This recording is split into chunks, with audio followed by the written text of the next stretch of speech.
Welcome to The Rest is Giant Robots, a conversation through the careers of writer Simon Furman and artist Andrew Wildman. Recollections and revelations about the highs and the lows as creatives in comics, books, games, film and TV. Hi everyone, welcome to The Rest is Giant Robots. My name's Odd. I'll explain. I'm Andrew Wildman. I'm just going to jump in here and say, welcome to Wildest is Giant Robots, episode 41. Oh yeah, there we go. Because we normally do that, don't we? So yes, I'm Andrew's Odd and I'm Odder. But yes, that is just a discussion we had in the little video segment. I'm Simon Furman and that odd one over there is Andrew Wildman. Yeah, there we go. No, we decided that who kind of introduces the episode. And Simon said, before we came onto this, Simon said, well, I think you're odd and I'm even. So we had a little chuckle. So there we go. I'm going to change my name tag in the corner of the screen. So odd. Yeah. Odd and Odder. So, right. Okay. Hello, everyone. This is, as we've mentioned several times now, episode 41. And we're going to take another jump back a little bit here because 2026 is a year of anniversaries. And one of the biggest of those is Transformers, the animated movie, although it was just called Transformers, the movie back in the day, that was released in 1986 and is getting a re-release, I believe, in cinemas later this year. So that's rather wonderful. And we thought we'd go back and talk about the legacy and the perception of that movie and how much it's rolled out into the world of Transformers and certainly the world of my writing in Transformers. Yeah. Well, it's worth 1986. I mean, it might be quite nice to get some kind of context around that as to what was happening. I mean, the kind of mid-80s were a big time for toy franchises. That's when a lot of stuff came out in that period, more than it had ever done before.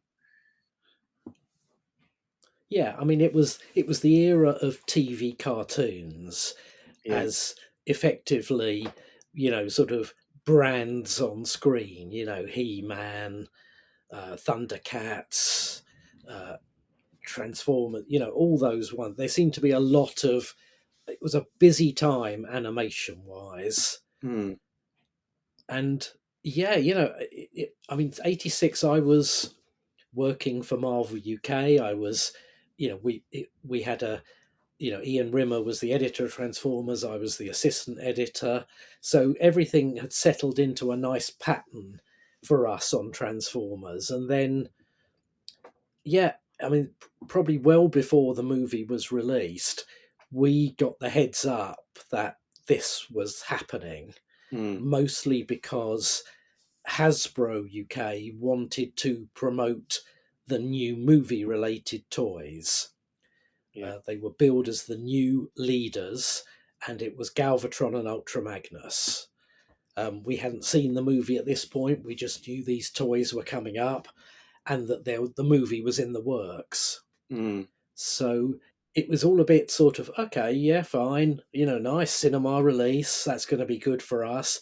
But strangely, when people talk about Target 2006, the story we wrote around it, it was never a kind of movie tie-in so much as a way to introduce the new leaders. So yeah, we came at it from a completely different direction. The movie was all well and good, and we hoped it did well because we were going to tag a lot of stuff around that. But largely, all we had initially was a script for the movie to run off. We knew, but I think we knew pretty soon that Bob Budiansky and the Marvel US office weren't going to do anything more than a movie adaptation. Right. So that kind of opened the door to us to say, well, look, that whole cast of characters, because the movie's set in the then future, when we first got the script, it said it is the year 2006 in the opening narration. Yeah. So they'd obviously said, okay, 20 years on from now is where we're setting this. And, that actually, when it came out, it was 2005. And we just cringed because we'd called our story Target 2006. So it's just like, damn, why did you have to change the year? Anyway, so we had a script. It's probably quite an early script. I wish I still had it. That would have been great to see. And from there, we just had to spin a story out. And a bit like with Special Teams, where they weren't going to drop into our comic in time for the tie-in with the TV advertising, we had to come up with a story that brought those characters out of the movie into our timeline, and then but didn't spoil the movie afterwards for people. Yeah. So we couldn't do a sequel. That would have just given the game away. Yeah. I mean, there's plenty of spoilers in there, but it just, we couldn't do a sequel. So yeah, we were sort of scratching our heads about it. And like I say, I don't know whether we had high expectations for the movie. Just, it's going to get a cinema release, so that sounded like a big deal. But honestly, we were thinking it was going to be something a bit like the TV show, which was pitched a lot younger. Yeah. I mean, had there been any other animated movies of brands like that at the time? I don't think so. Probably somebody's going to say there was, but And did it I have quite a broad release as well? The Transformers movie. yeah, I think so. I mean, it had a proper cinema release. It's just that I think that release didn't last very long. Right. Okay.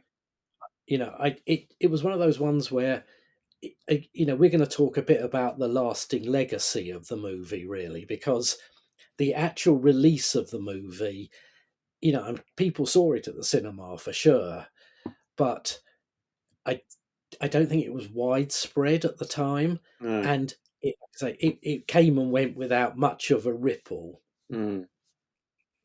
So it's really more what the movie became later. Yeah. Yeah. And Very much. certainly in terms of, the UK comic and our storytelling, it was almost the pivot around which all our storylines from that point revolved. So it was a very big deal in the end. Yeah. Very much so. And I mean, it's quite interesting that it happened, really, because I mean, I don't know who wrote it. Was it anybody already connected? I think it was one of them was Flint Dilley, who was writing for the TV show, and the other one was, oh goodness, I should have done my research, but there were two writers Yeah. involved with it, both of which I think had experience of the TV episodes. Yeah.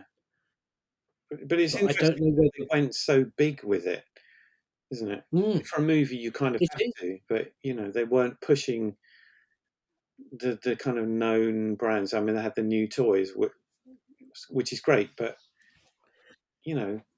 at that time, No, it was everybody had heard of Optimus Prime and Megatron, who was remotely interested. So to do a movie that was going kind of steering away from, I mean, I know it's there in the beginning, but it's kind of all of no, it is a bit of an odd choice in a way. it is, and I think, with hindsight, lots of people consider, from Hasbro down, it was a miscalculation on a major scale to kill off Optimus Prime. I think they just thought, oh, no problem, bump him off, but they'll warm to the new guy or whatever. But I think instead it sort of traumatized a whole, sort of generation of kids who watched Optimus Prime die in a quite sort of, sort of protracted and fade to grey scene. Yeah, it's And yeah, kind I of, think it's an odd choice as well, in as much as if any other brand kind of movie like that at the time, like if there had been a Masters of the Universe movie and then they killed off He-Man right at the beginning, and then it was about someone else, you think, what? Why? Why did you do that?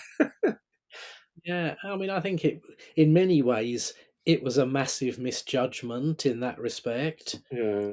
and funnily enough, they, I think Hasbro or someone connected to Hasbro, offered a mock apology this year for killing off Optimus Prime and traumatizing all those childhoods, So at least they've got a sense of humor about it. But yeah, it's getting a re-release this year, and it'd be interesting to see how well the re-release does in cinemas. I'm sure Transformers fans will all want to go and see it on the Yeah. big screen Yeah. because many of them won't have done. No, no, very much so.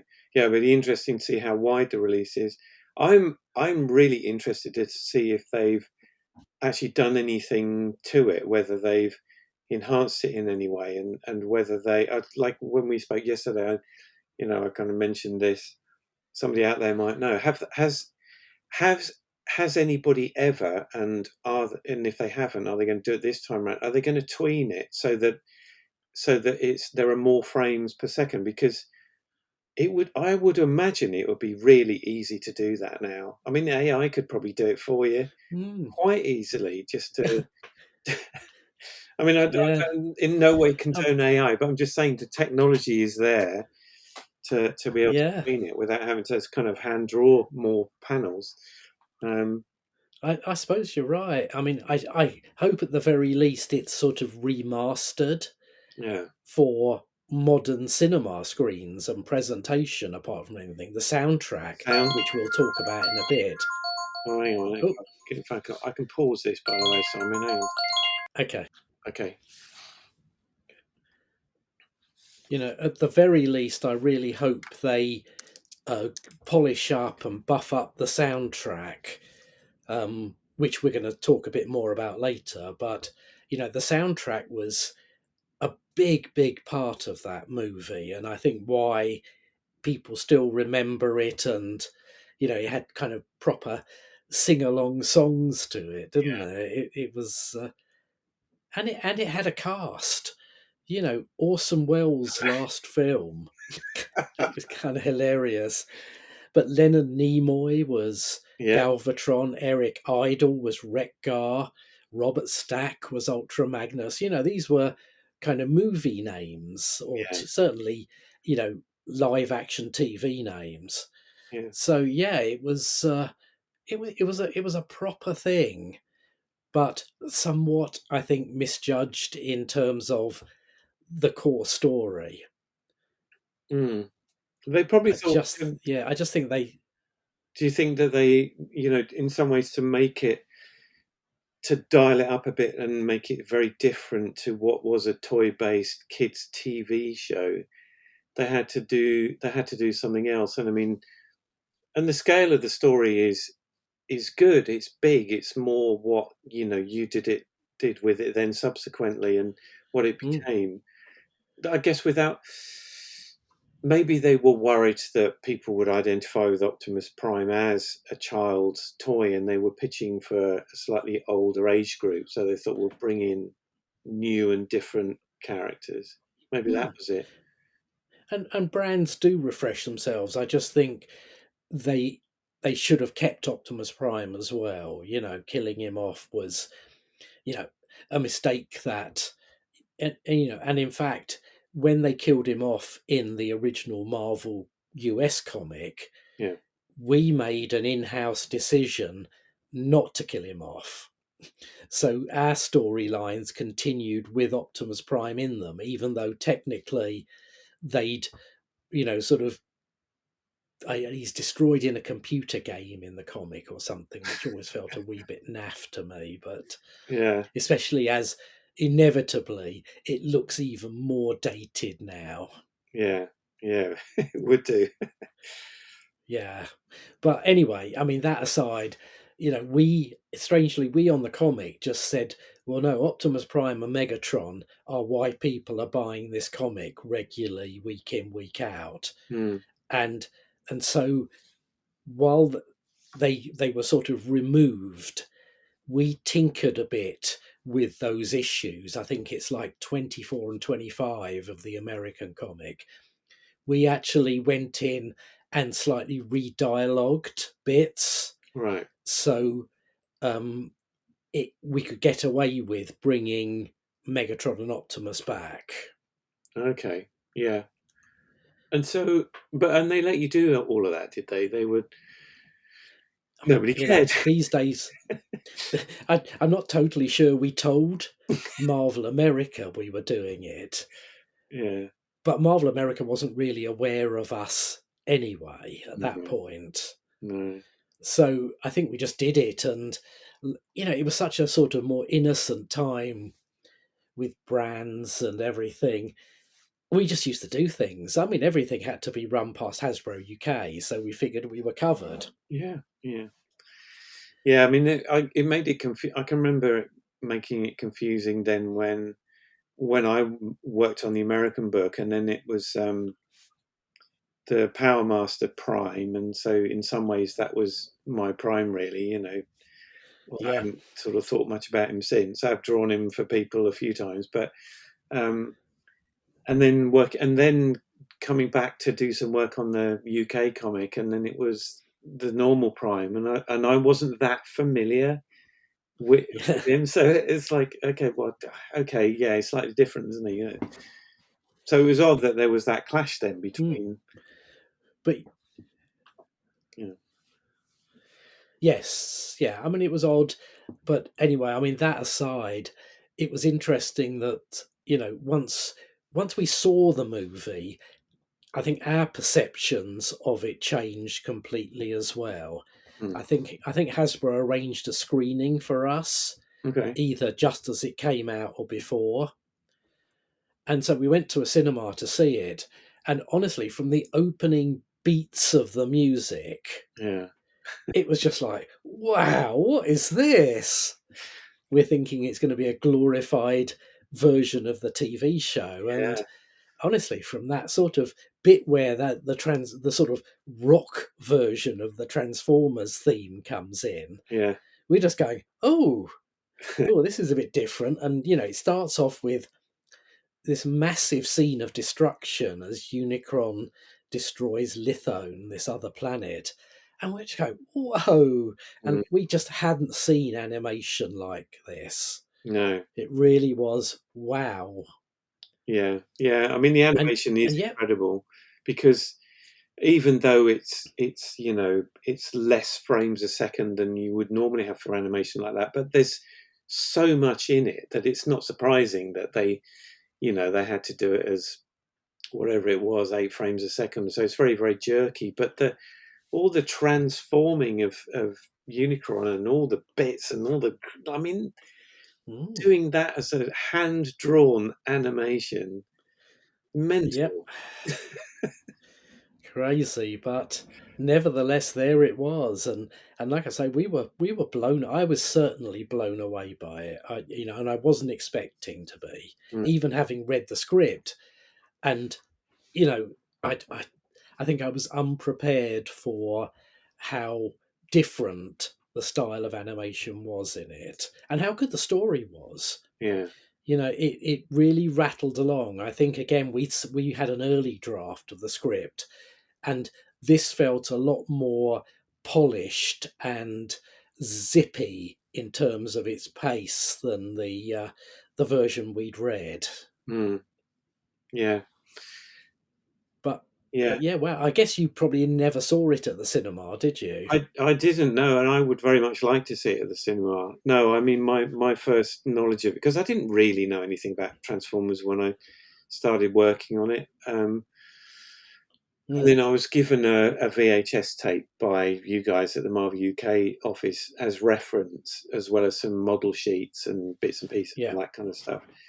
So when I first started drawing Transformers, that was my point of reference. Unlike people, like I guess the other people who'd drawn it before me, for a lot of them, there wasn't so much of that around. There was the TV show and the toys and all that kind of thing. But mine was very much. It was very much the animated movie. So which probably shows. I don't know if it does or not. But I was incredibly impressed with it. and the music as well, because I mean, it's Mm, not exactly the kind of music I was listening to, but it was very close to the kind of music that I liked anyway. Um, mm. so I appreciated all of that, and it just all held together well as something watchable by people of of our age. It wasn't a kids' TV show. It Yeah, wasn't just a comic. It was like, okay, so we can really we can really enjoy working with this material. It was almost yeah, like doing a comic of Star Trek or something. You just felt like yeah. you kind of identified with it a bit more. And and the soundtrack was great.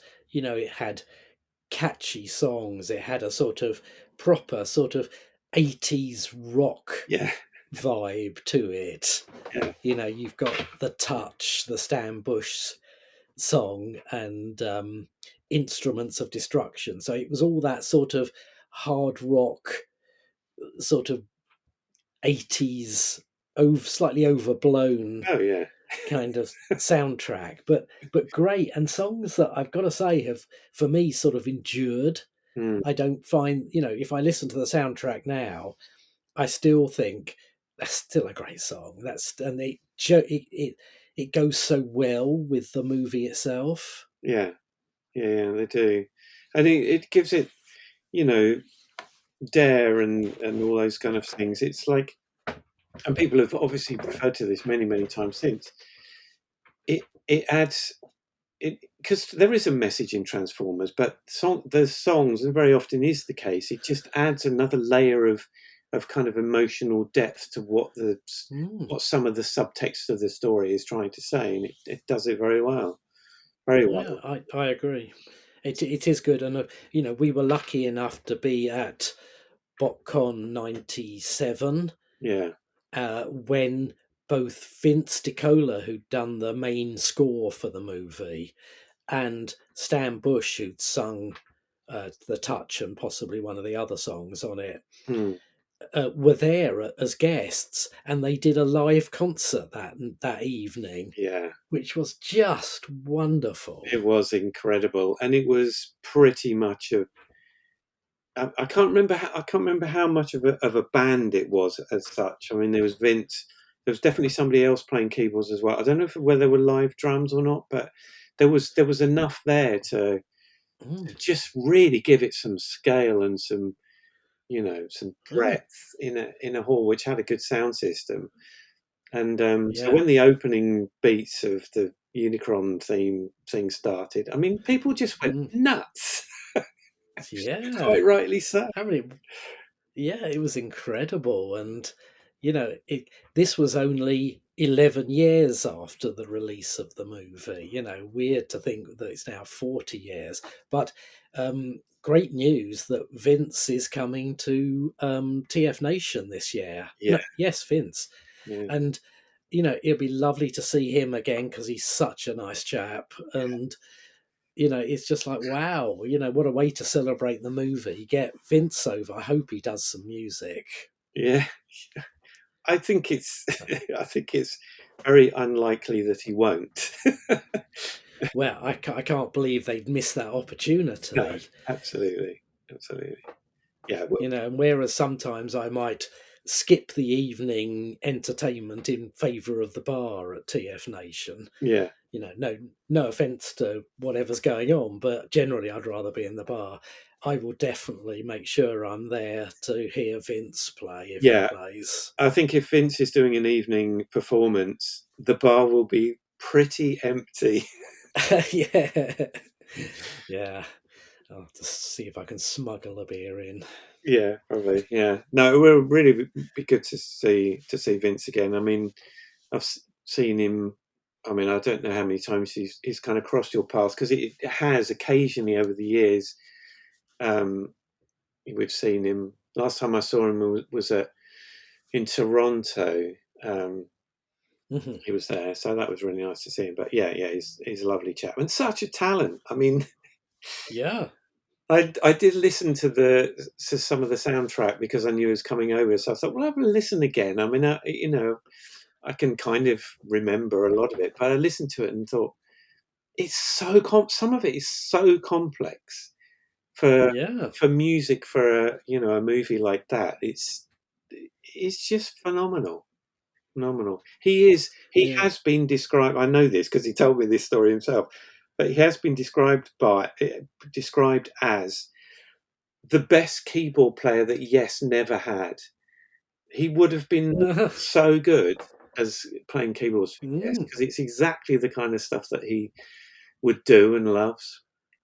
But yeah, He, I got that. he certainly is a He was recording in great the same talent. recording studio as Trevor Rabin, who was kind of the guitarist in the second incarnation of Yes. And so he met him, and even Trevor Rabin said, "Wow, you're really good, and would be such a good fit for Yes." But they were just other people too involved at the Yeah. time that couldn't be prized off the piano stool, whatever. Yeah. Yeah, it's great. But yeah, no, it's good. And the movie itself keeps kind of coming back because it's sort of it may have bombed a bit at the cinema, but I remember the VHS release. Yeah, It was one of the best sellers or best rentals. I think because everybody by the time it came out on VHS was, oh God, I never got to see this, or I can appreciate it more this time. yeah. And it became a kind of sleeper hit on video and then DVD and on and on. So, but it will be great to see it in a kind of proper movie theater again. Do you know when it's coming out? I'm assuming they'll time it for roughly whatever the actual anniversary of its release is, but I don't know that offhand. Because it would be good if it was playing over the TF Nation weekend, wouldn't it? Mm. And it may well be, that would be very useful. I mean, I'm guessing the TF Nation organisers are well aware it's happening, so they may well have arranged things for that time. I don't know. But, I'd certainly like to see it on a big screen again. Yeah, it'd be good. Yes. But yeah, so that's transforms the movie. And really, that wasn't the end of Target 2006, wasn't the end of it, because we did the sequel, and then we did the sequel to the sequel, and then the sequel to the sequel. It was, we did so many things, and the whole concept of Unicron kind of led to Primus, this sort of granddaddy god of all Transformers. Yeah. Because it kind of felt like, oh, look, if there's this super sized being, maybe there's a good version of that. And so we did various spin-offs, but Legacy of Unicron basically said, this is the whole origin of Transformers. We're not going to go with that stupid quintessent one that the cartoon show had. This is what we think the origin of the Transformers. Again, we were just allowed to do that. So what's canon? Which was crazy. Is your version Sorry? canon? Is your version canon, or? Yeah, yes. Well, Primus is now a part of all the kind of, sort of iterations of Transformers. So yeah, what we laid down sort of became the thing. We never thought we'd be still talking and doing all those years later, but we just did it because I never really liked the cartoon origin. It sort of seemed to diminish the Transformers as a race if they were just the slaves, who rebelled. Yeah.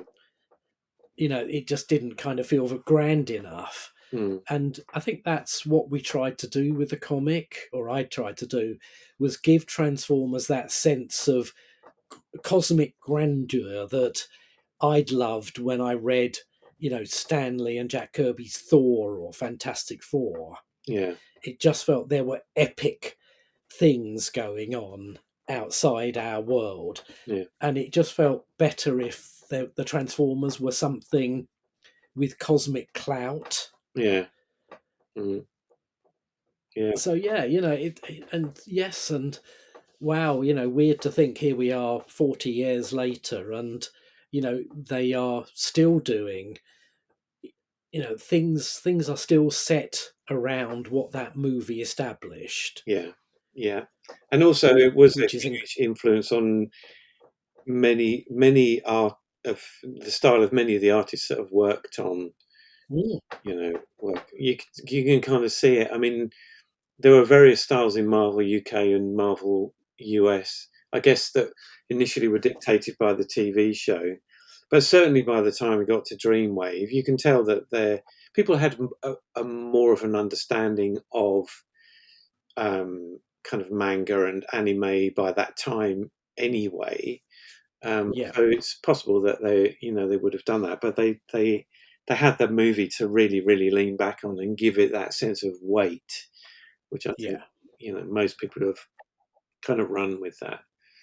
Yeah, yeah. No, definitely. I mean, it's an amazing legacy, and you know, this is its 40th anniversary. You feel it's going to still be around in people's hearts and minds for a 50th anniversary. It really is.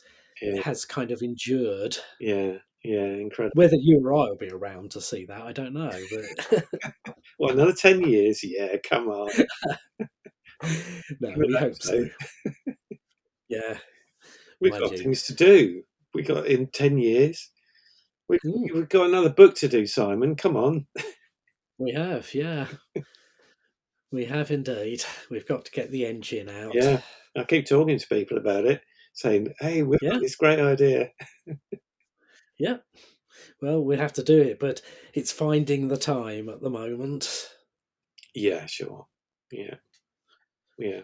Any last thoughts on the movie or its legacy before we wrap up? Um, I don't think so. No, no. But I'm sure there'll be lots of comments that'll come in. Yeah, I mean, I we, just the movie poster, which always reminds me of the Star Wars poster. Um, the It yeah, had that scale that Star Wars had, that kind of whole hero's journey thing. We know we've spoken about that before. yeah, The music, which was not like John Williams style sci-fi movie music, but was kind of a thing all of its own, which gave it a wonderful kind of something that has it stand out, I think. yeah. And it kind of dates it, but also doesn't at the same time.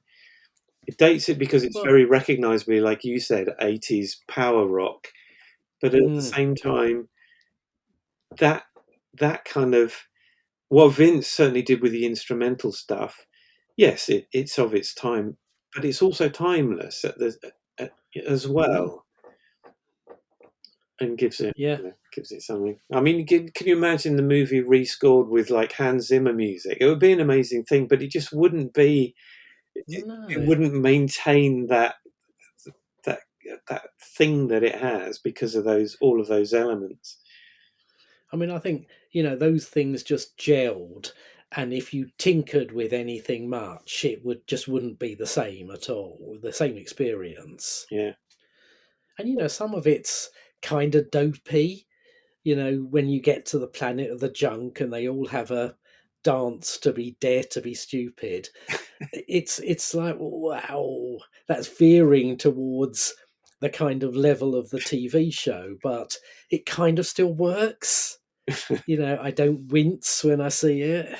yeah, yeah, No, I think it's great, and I for one will be in the queue to see it at the cinema again. That's for sure. yeah. I wonder if they'll show it in the local Chipping Norton cinema. I don't think so. But yeah, you should push for it. Well, I could do like a private screening. It'd be interesting to see if I put the word out how many people would turn Mm. up. That'd be an And idea. we although We could screen it. it would be. You and I, you could come along and we could do a Q&A and Mm. Chipping Norton cinema. I mean, you could, if you did it as a sort of ticketed one-off Yeah, yeah, with us talking about it like this afterwards. yeah. Yeah, why not? Could do that. Well, something to consider. Yeah. I like, But we do welcome. I know we always say we like your questions, and we do. But if you'd just like to share, your experiences of the movie, first time you saw it, the abiding memories of it. Just send in your comments, and we'll on a future episode we'll read some of those out. Yeah, definitely. Yeah, all correspondence and comments to wildfurproductions@gmail.com. Yes, we'd love to hear from you, or just drop something in the Patreon chat area. Yep, or our respective social medias. But yeah, if you'd like to sort of share your memories, impressions, thoughts about Transformers the animated movie, please do. Yeah, fabulous. All right, Simon, that was awesome. Yep, I feel like I want to go see it now. Yeah, me too. I'm too busy. Yeah, yes, too busy. Too busy to go to the cinema. Right, anyway, thank you everyone for listening. Yeah. And we will see you back here in 2 weeks. Yeah, will do. All right, everybody. Thanks for listening. Bye. Bye. Thank you for listening to The Rest is Giant Robots. If you enjoyed what you heard, please consider subscribing for more and maybe share with like-minded friends. This has been a Wildfur production.